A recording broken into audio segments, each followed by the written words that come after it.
Tai realiai gali pakeisti ne tik jūsų gyvenimą, bet ir finansus. Kas norėtų uždirbti daugiau?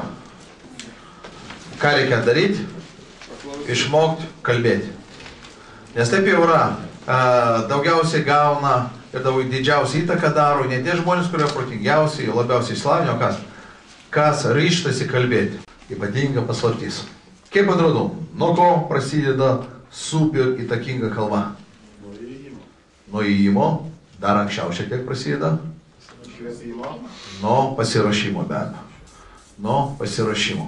O kaip man atrodo, kas ilgiau ruošiasi, super kalbėtojai ar prasti kalbėtojai? Patirtis rodo ir praktika rodo, kad laiko prasme vienodai. Ir tie ruošiasi mažai.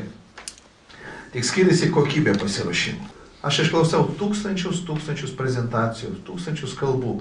Ir kaip nekeista, šitų dalykų dažnai nebūna. Arba žmonės pasisveikina ir prisistato 3 valandas ir po to 3 minutės apie kitus žmonės, arba jie nepasako maršruto, arba jie neturi tos optimalios esusinės būsenos, arba nežiūri akis. Tai yra tiek banalūs dalykai, bet čia yra kaip tėvė mūsų turbūt. Ir tai yra svarbiausia. Ir sutikit, kad tai yra labai logiška. Apibrėžė situaciją, parodė joje problemas ir po to pasiūlė sprendimus.